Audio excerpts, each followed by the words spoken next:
The more we try to escape our bodies, the more trapped we become. Let's talk about why embodiment, not control, is a real path to healing. If you're interested in the link between embodiment and eating disorders, stick around and watch this video. First, please like and subscribe. Now, onto the video.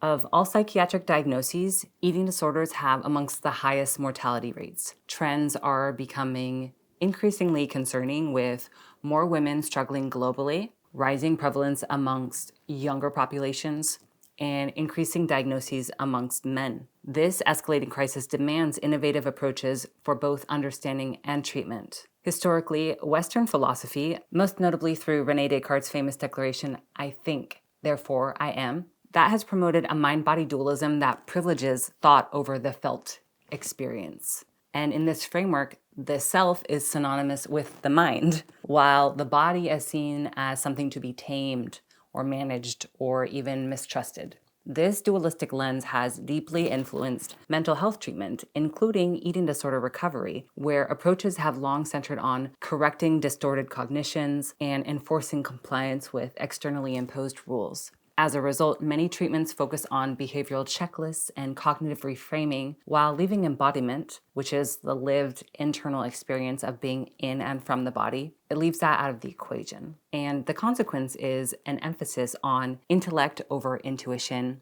control over connection, and appearance over presence. And that further deepens the very disconnection that many with eating disorders already experience. Embodiment, a new paradigm. The concept of embodiment challenges this dualistic view. Instead of seeing the body as separate from the self, embodiment asserts the body is the self. A struggle with the body is, therefore, an existential struggle, an experience of pain, fragmentation, and self-alienation. Whereas body image reflects how one evaluates the body, often through an external gaze, embodiment refers to how one lives in and experiences the body from the inside. Embodiment means being attuned to the breath, sensations, emotions, and internal signals. It's not merely a cognitive exercise. It's about turning inward, not away. Eating disorders as disembodiment. Eating disorders can be seen as attempts at self-regulation using food and eating behaviors to manage overwhelming emotions or inner chaos. They can also be expressions of political and social pain, particularly for women whose bodies are socially constructed as objects, silenced and asked to shrink. To inhabit the body, to be embodied, is, in this context, an act of resistance and social noncompliance. Thus, eating disorders are more than personal pathology. They are situated within a socio-political context that encourages dissociation, especially for women. Healing, therefore, requires reclaiming the body in a way that is not only therapeutic but revolutionary. Disconnection and recovery, the 3 stages of embodied healing. Recovery isn't just about stopping the binges. It's about coming home to yourself. Here's how I like to think about it based on both research and personal experience. Early recovery is characterized by poor or delayed interoceptive awareness, so there's not a lot of connection to what's going on inside of you. Emotions or sensations, there can be like a feeling of numbness, overthinking, like feeling emotionally flat. A lot of black and white thinking, living in your head, and maybe treating your body like a problem to be fixed. And then in a more mid-stage of recovery, or as you progress through recovery, you might be able to start imagining feelings, but not necessarily fully feeling them, like imagining scenarios. You might need validations from others. You might start to notice breath and movement and bodily cues, but inconsistently. There might be a lot of overanalyzing still, but there's a desire to feel more. In later stages of recovery, someone might experience like sharper, more nuanced interoception. They might have the ability to regulate their emotions in ways that don't overwhelm them.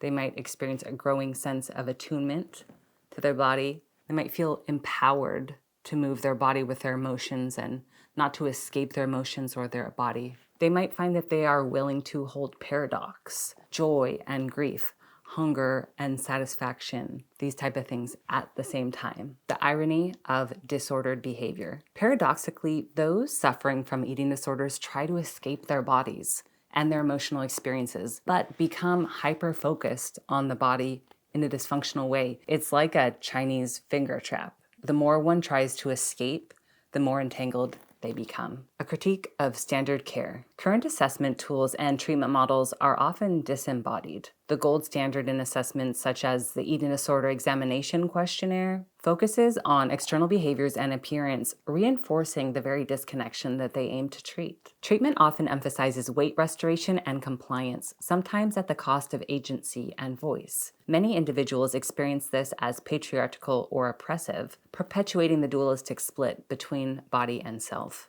Embodied goals for recovery. An embodied approach to treatment or recovery might ask, do I appreciate, respect, and care for my body? Do I notice what my body needs and enjoys? Can I move my body with joy rather than compulsion? Can I experience emotion, connection, and purpose through my body? Without the body, we cannot feel, we cannot think, we cannot love, we cannot live fully.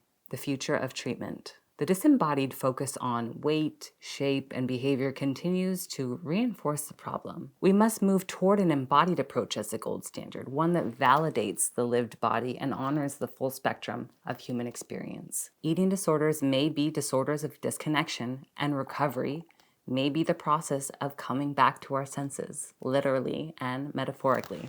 Through embodiment, individuals can reclaim their wholeness. And let me say this. Embodiment is not the only piece of the recovery puzzle, but for many of us, it's the one that was missing. I would say it is necessary, even if it's not always sufficient. If you like this video, please don't forget to like and subscribe. I also have a newsletter at beyondbingeeating.com/newsletter where I share free info like this. Thanks for watching. Until next time.